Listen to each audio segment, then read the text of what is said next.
There will be increasing competition as between the U.S. and China. I think that's a given. Correct. It will be felt in the West Philippine Sea. Yes. But it will also be felt in other fora, WTO, global warming conferences, regulations as to limit the spewing forth of pollutants into the air, and so on and so forth. So that's one dynamic that will continue to be present. Second would be fight for resources. Yes.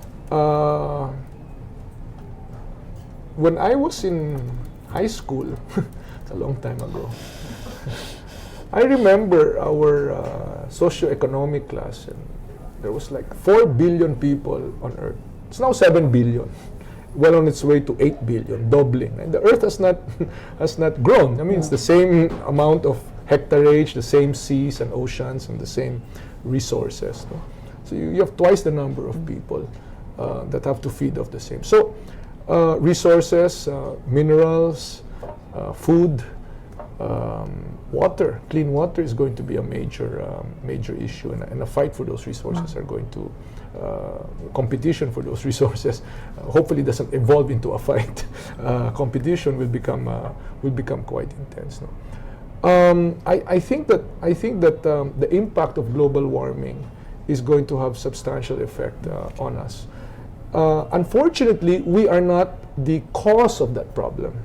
Right? We contribute very, very little to that problem. Unfortunately,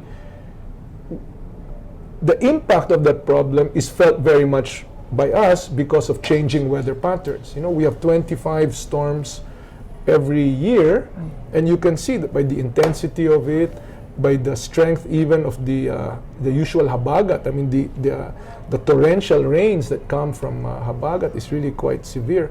And then all of a sudden, switch to El Nino, drought.